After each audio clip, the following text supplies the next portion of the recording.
ॐ सहनावतु सहनौ भुनक्तु सह वीर्यं करवावहै तेजस्विनावधीतमस्तु मा विद्विषावहै। लाइट। ॐ शांति शांति शांति। ॐ नमः शिवाय गुरवे सच्चिदानन्दमूर्तये निष्प्रपञ्चाय शान्ताय निरालम्बाय तेजसि।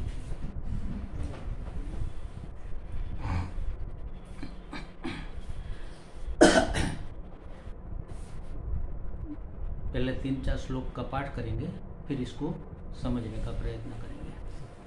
सर्वभूते स्थितं ब्रह्म भेदाभेदो न विद्यते एकमेवाभिपश्यंश्च जीवन्मुक्तः स उच्यते।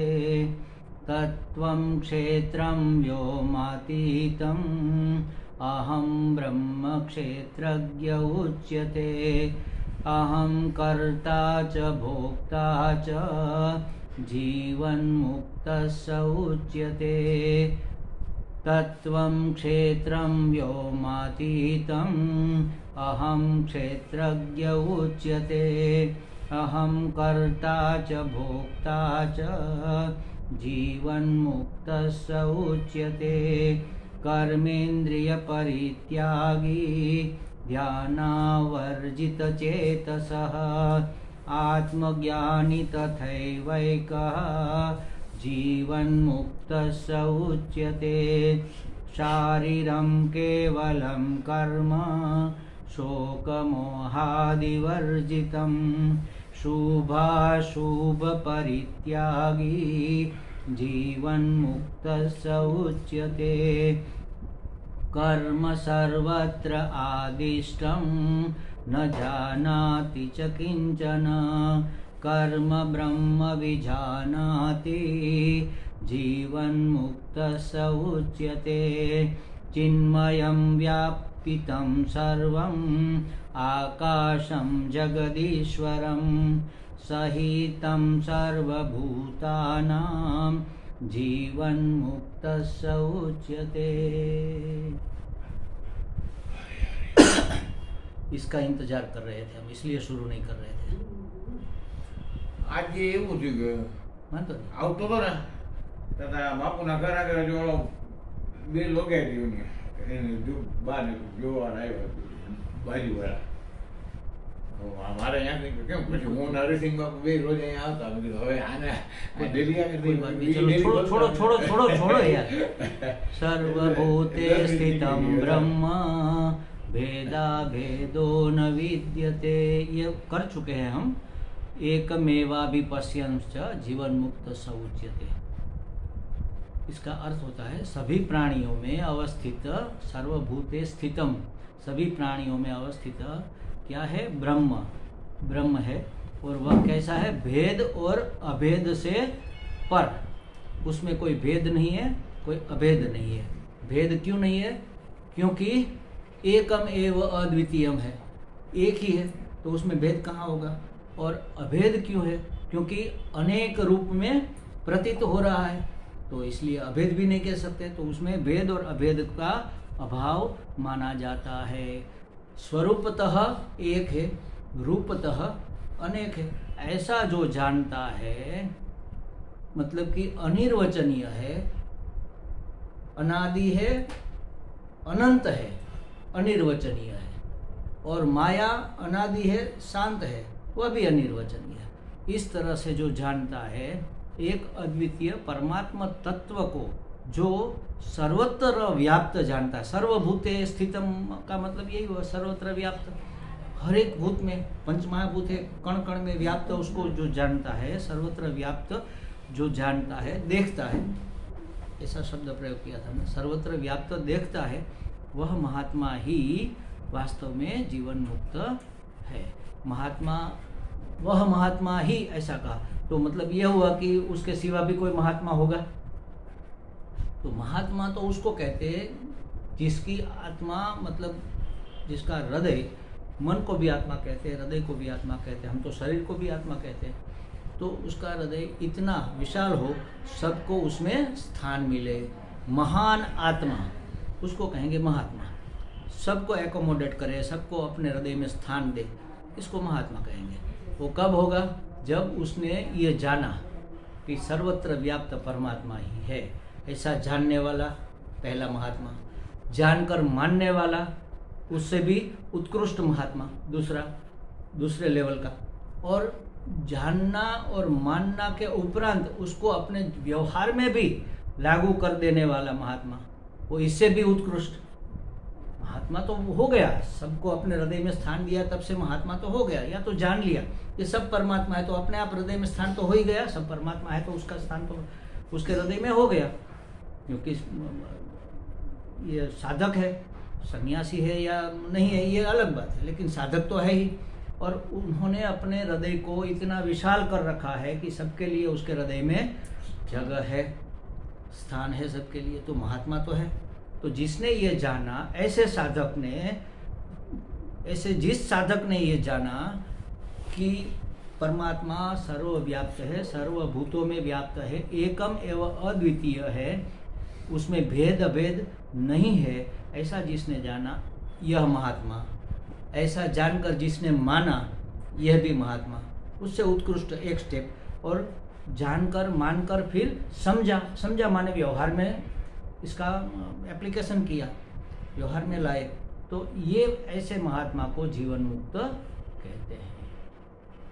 सिर्फ जान लिया ना तो भी जीवन मुक्त तो हो ही गया। जीवन मुक्त ऐसा शास्त्र में कहते हैं, वैसे सिर्फ जान लिया, क्योंकि कहीं पहुंचना नहीं है, सिर्फ जानना ही हो जाना है। ज्ञान मार्ग में जानना मात्र ही हो जाना है, बस। इसके लिए कुछ करना नहीं पड़ेगा, कर्म मार्ग में करना पड़ेगा। जैसे समझो कि हमने सीख लिया कि खिचड़ी कैसे बनाते हैं, अब जान लिया तो बन गई क्या? नहीं, वो करना भी पड़ेगा। हमने जान लिया कि कैसे पानी में तैरा जाता है, और हमने प्रैक्टिस भी कर ली, चादर बिछाकर हाथ पांव हिलाने की, आधा घंटा तक हम थके नहीं, मतलब फुल प्रैक्टिस हो गई। अब पानी में हम तैर सकेंगे क्या? नहीं, उसके लिए पानी में जाकर प्रैक्टिस करनी पड़ेगी। तो जानने मात्र से नहीं होता, उसमें करना भी पड़ता है। और सभी प्रवाह में, भक्ति हो, चाहे कर्म मार्ग हो, चाहे योग मार्ग हो, तो उसमें करना पड़ेगा। लेकिन ज्ञान मार्ग में जानना मात्र ही होना है। ब्रह्म को जाना, ब्रह्म हो गए। ब्रह्मविद आपनोति परम, ब्रह्म को जानने वाला परम हो जाता है। परम माने ब्रह्म, ब्रह्म को जानने वाला ब्रह्म ही हो जाता है। तो सिर्फ जानना ही हो जाना है। तो जिसने यह जान लिया कि सर्वत्र परमात्मा है, तो महात्मा तो हो ही गया ना। फिर मान लिया तो और एक ज्ञान की एक भूमिका और ऊपर चढ़ा, और जान लिया, मान लिया और समझ भी लिया, मतलब कि अपने व्यवहार में उतार लिया, तो ज्ञान की एक भूमिका और ऊपर चढ़ा। तो ये सब महात्मा जीवन मुक्त कहे जाएंगे। आगे कहते हैं, जो कल जिस क्रम में चले थे उसी क्रम में आज लेते हैं, क्योंकि ये रिवीजन है तो कल वाला पहले ले लेते हैं। कर्मेंद्रिय परित्यागी ध्यान अवर्जित चेतसः आत्मज्ञानी तथा एव एकः जीवन मुक्त सौच्यते। आत्मज्ञानी तथैवैकः, तथा एव एकः। तो ऐसा आत्मज्ञानी जीवन मुक्त कहता है। कैसा? कर्मेंद्रिय परित्यागी ध्यान अवर्जित चेतसः। अवर्जित मतलब रहित नहीं, ध्यान रहित न हो, ऐसी चेतना वाला, मतलब कि ध्यान में अवस्थित हो, एकाग्रचित्त वाला। कहने का मतलब ये एकाग्रचित्त वाला और इंद्रियों का परित्यागी। कौन सी इंद्रिया?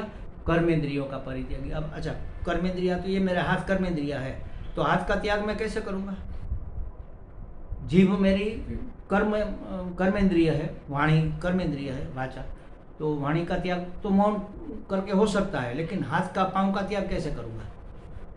वाणी का त्याग तो कर दिया, समझ लो कि आजीवन मौन ले लिया, वाणी नहीं बोलेंगे, विचारों में चाहे भले ही चलता रहे, वाणी में नहीं व्यक्त करेंगे, तो ये तो होगा, लेकिन पाँव का और हाथ का पाँव कैसे काट कर फेंक दोगी क्या?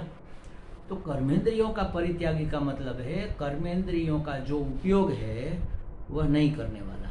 हाथ से कुछ नहीं करे, पाँव से कुछ नहीं करे, जाना आना पाँव से होता है, लेना देना हाथ से होता है, न कुछ ले न कुछ दे, न कहीं आए न कहीं जाए, ऐसा तो आना जाना तो पड़ेगा ही। त्याग कैसे हो सकता है? कहीं नहीं जाना है तो कम से कम उठकर पानी पीने तो जाना पड़ेगा, अपने आप मुंह में पानी थोड़ा आ जाएगा। बाथरूम टॉयलेट तो जाना पड़ेगा, स्नान करने के लिए तो जाना पड़ेगा। तो ये भी नहीं हो सकता। न तो हम कर्मेंद्रियों को काट कर फेंक सकते हैं, न तो उसका उपयोग बंद कर सकते हैं। तो कर्मेंद्रिय परित्यागी का मतलब क्या निकाले हम? इसका मतलब यही है कि कर्मेंद्रियां हमारे वश में हो, हम उनके वश में ना हो। अभी क्या है, अभी हम इंद्रियों के वश में है, वो तो हो जाएगी। कर्मेंद्रियां काम करती रहे, लेकिन ये कर्म मैं करता हूं ऐसा भी न रहे और अपने वश में भी रहे, दोनों बातें। उसमें से हमारा कर्तापन मिट जाए। कर्म तो कर्मेंद्रिय से ही होगा, और हाथ से करते हैं कुछ, लिखने का काम और कुछ समझो, और किसी का फोन आया कि स्वामी जी क्या कर रहे थे? अरे मैं तो लिख रहा था, तो मैं लिख रहा था, ऐसा बोलने के लिए ठीक है बोल देते हैं। कई कई महात्मा तो ये भी नहीं कहते, वो तो कहते हैं ये स्वामी जी लिख रहे थे, ऐसा कहते। हमारे राम बाबू ऐसा कहते थे कि इस शरीर ने ये किया। तो ये ऐसा बोले तो अच्छी बात है, नहीं बोले तो भी अंदर समझ ये होनी चाहिए कि मैं लिख रहा हूं माने कि मेरे कर्मेंद्रियां जो हाथ है वो लिख रहे थे, मेरी सत्ता से, इतना ख्याल रहेगा, मेरे सानिध्य से, मेरी सत्ता से कर्मेंद्रियां काम कर रही है, बस अपना काम कर रही हो। उसका कर्तापन वो स्वीकार नहीं करता, और जो सहज होता है वही करते हैं। कुछ प्राप्त करने के लिए या कुछ बदलने के लिए, कुछ वृद्धि करने के लिए करेंगे, ऐसा नहीं है। हमें कुछ चाहिए नहीं करके भी, तो सहज जो होता है, इसका मतलब यही हुआ ना। अगर हम कुछ चाहते नहीं है और होता रहे तो मतलब यही हुआ कि हम कर नहीं रहे, हो रहा है, बस जो हो रहा है सो हो रहा है। हम देखने वाले, दृष्टा है, साक्षी है। तो ऐसे कर्मेंद्रियों का त्याग होता है। ऐसे कर्मेंद्रियों का त्यागी, कर्मेंद्रिय परित्यागी, देखो परित्यागी शब्द किया, परितः त्यागी, अच्छे से त्याग दे। अच्छे से तो तभी होगा जब उसमें हमारा अहंकार नहीं रहेगा, कर्तापन नहीं रहेगा। तो अच्छे से कर्मेंद्रियों का त्याग करने वाला और ध्यान अवर्जित चेतसः, चेतसः माने चित्त जिसका एकाग्र है, अवर्जित है, ध्यान वर्जित नहीं है। वर्जित माने इधर उधर भटकने वाला, ये नहीं है, ध्यान में है। ध्यान बगैर ध्यान का नहीं है। हम तो जो भी करते हैं, हमारा ध्यान कहाँ होता है?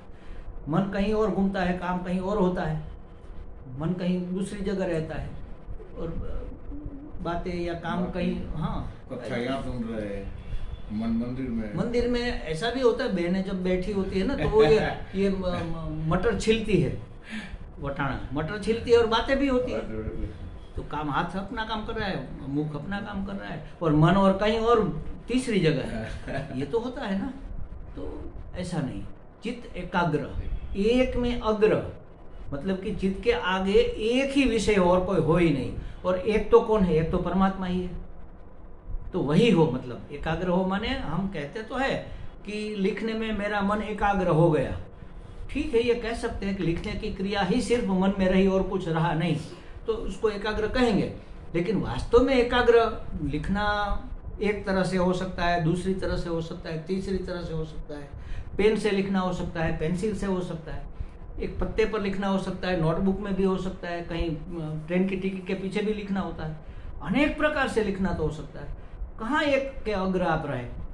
एक तो परमात्मा ही है, वास्तविक अर्थ तो यही है। एक परमात्मा में ही अग्र, मतलब एक परमात्मा ही चित्त के आगे हो, उसी को कहेंगे एकाग्र। तो एकाग्र चित्त जिसका है, और जिन्होंने अपनी कर्मेंद्रियों का, माने कि कर्मेंद्रियों में अपने कर्तापने का त्याग किया हुआ है, ऐसा आत्मज्ञानी जीवन मुक्त कहा जाएगा। हाँ, ऐसे अद्वितीय आत्म तत्व में तल्लीन, तत्लीन, तत् माने परमात्मा, तत्परमात्मा। कैसे? आज सुबह हमारी बात हुई थी, हम मान तो लेते हैं कि तत् मतलब तत्वमसि में तत् परमात्मा का वाच्य है, इसलिए तत्परमात्मा, लेकिन उसका समाधान भी तो होना चाहिए। तो उसका समाधान ये है, तत् सर्वनाम है। तत् मतलब कि वह सर्वनाम है, सबके लिए उपयोग में आता है ना। जैसे हम कहते हैं कि गांधी जी का जन्म पोरबंदर में हुआ था, फिर बार बार हम गांधी जी नहीं बोलेंगे, उसकी जगह वह या वे मानवाचक शब्द उसका कहेंगे। गांधी जी का जन्म पोरबंदर में हुआ था, वह जब छोटे थे तब प्राइमरी स्कूल में वहीं पर पढ़े, बड़े हुए तो राजकोट के अल्फ्रेड स्कूल में पढ़ने गए, फिर बड़े हुए तो प्रदेश में अफ्रीका में एडवोकेट बनने के लिए गए, वे गए, वह गए, ऐसा कहेंगे। तो वह या वे जो भी है ये सर्वनाम है ना, वो गांधी जी के लिए उपयोग में आएगा ऐसा नहीं, खैराज भाई के लिए भी उपयोग में आएगा। खैराज भाई घर से निकले, फिर उसने या तो वे कौन से किसके घर गए थे, उसके घर गए, हरिभाई के घर गए, फिर वे वहां से यहाँ आए, तो बार बार उसका नाम नहीं लेंगे। तो सबके लिए जो नाम है उसको कहेंगे सर्वनाम। ठीक है, अच्छा, तो सर्व तो परमात्मा है, सब परमात्मा है, तो वह या तत् किसका नाम हुआ? परमात्मा का नाम हो गया ना। आई बात समझ में? वह माने सर्वनाम, और सर्व परमात्मा है तो परमात्मा का नाम तत्। तो उस परमात्मा में लीन उसको कहेंगे तल्लीन, और परमात्मा में जो लीन नहीं है, जो संसार में लीन है, जो विषयों में लीन है, जो क्रियाकांड में या कुछ करने धरने में जो लीन है, उसको सिर्फ लीन कहेंगे, तल्लीन नहीं कह सकते। लेकिन हम उपयोग करते हैं फिर भी, ये तो स्पष्टता करने के लिए मैं कह रहा हूं कि उसको लीन कहना चाहिए, तल्लीन नहीं कह सकते। तल्लीन तो परमात्मा में जो लीन है उसी को कहना चाहिए। फिर भी हम इसलिए कहते हैं क्योंकि एक बार एक बात कह दी कि वो पढ़ रहा है, जैसे कि त्रिवेदी जी पढ़ाई कर रहे हैं, फिर क्या कहेंगे कि वे अध्यात्म शास्त्र पढ़ रहे हैं, वेद कहा ना, और पढ़ाई में लीन है, बार बार नहीं कहेंगे पढ़ाई में लीन है। तो पढ़ाई की जगह तत् शब्द का उपयोग अगर हम करेंगे तो तल्लीन कह सकते हैं, नहीं कह सकते। वास्तविक तत्व परमात्मा के लिए यूज होता है, और उसमें जो लीन है उसको तल्लीन कहना चाहिए, फिर भी होता ही है, कहते हैं। तो यहाँ ये अर्थ है कि जो परमात्मा में, परम तत्व में जो लीन है, तल्लीन है, और कर्मेंद्रियों की हलचल से जो रहित है, मतलब कर्मेंद्रियां शांत हो गई है, अब उसमें कोई उत्पात नहीं रहा, उठा पटक नहीं हो रही इंद्रियों की। थोड़ी देर देखो, आप जब ध्यान करने बैठोगे ना, तो जहां खुजली नहीं होती वहीं पर खुजली होगी, खांसी नहीं हुई फिर भी खांसी आएगी। ध्यान में सब लोग बैठे होते हैं, एक आदमी ऐसा करेंगे 10 करेंगे, क्योंकि 10 को अंदर खुजली होगी, अपने आप होगी। अब कहेंगे हिलना नहीं है बिल्कुल, उसी वक्त कान के अंदर खुजली होगी, क्या करोगे आप? होता ही है ऐसा। तो ये जो हमारी क्या कहते हैं वो, हाँ, उसके लिए शब्द यहाँ पर अभी में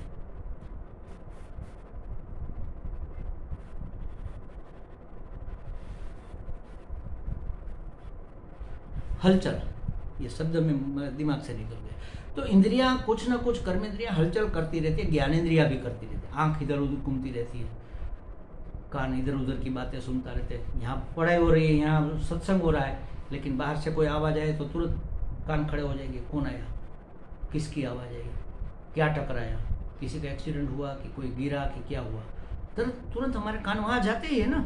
तो इंद्रियों की हलचल जिसकी बिल्कुल शांत हो गई है उसको कहेंगे कर्मेंद्रिय परित्यागी। ऐसे महात्मा तत्व में जो लीन है वही वास्तव में जीवन मुक्त है। और इसके आगे का, तत्वं क्षेत्रं व्योमातीतं अहं क्षेत्रज्ञ उच्यते अहं कर्ता च भोक्ता च जीवन मुक्त स उच्यते। क्या कहते, देखो, तत्वं क्षेत्रं व्योमातीतं,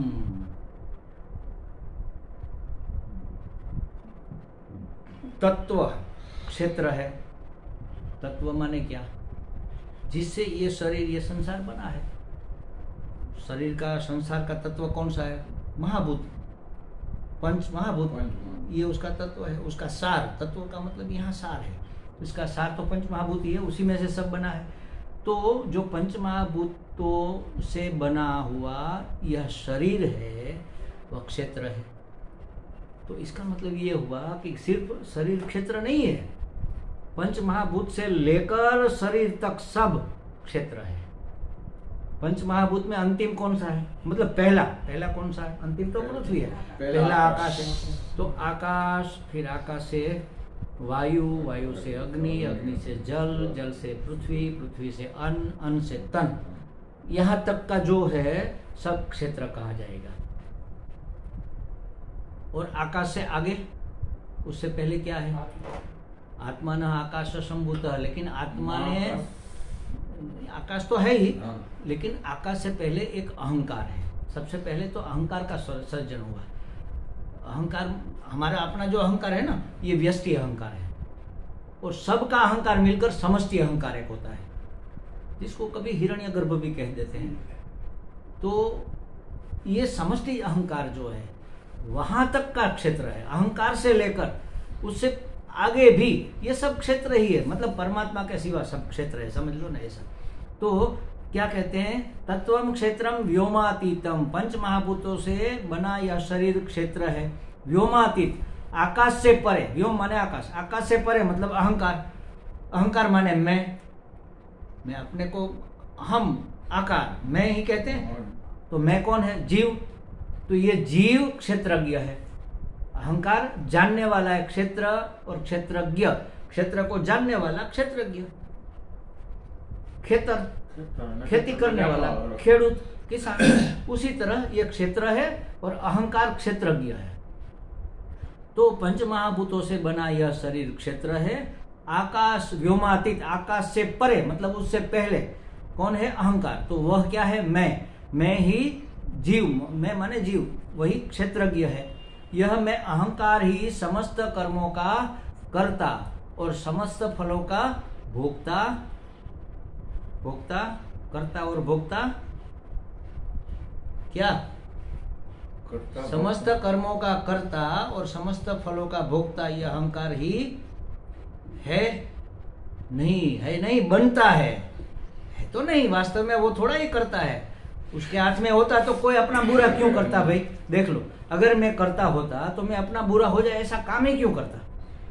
हम हमेशा अपना अच्छा ही करेंगे ना, सुख ही मिले ऐसा ही करेंगे, दुख मिले ऐसा क्यों करेंगे? अगर हमारे हाथ में फल होता, इसलिए भगवान ने गीता जी में कहा कि कर्मणि एवाधिकारस्ते, कर्म में तुम्हारा अधिकार है, करना नहीं करना, कैसे करना ये तुम जानो, लेकिन फल में तुम्हारा अधिकार नहीं है। फल ये मेरे अधिकार में, मैं दूंगा। जैसी तुम्हारी भावना और जैसे तुम्हारे पूर्व के कर्म, उसके अनुसार तुम्हें फल मिलेगा। आई बात समझ में? तो अहंकार सभी कर्मों का कर्ता और सभी फलों का भोक्ता बनता है, बन बैठता है, समझ लो ना, है नहीं वास्तव में, उसके हाथ में कुछ नहीं है, फिर भी वह सभी कर्मों का कर्ता बनता है, तो भोक्ता तो बनना ही पड़ेगा। जो करेगा वो भरेगा।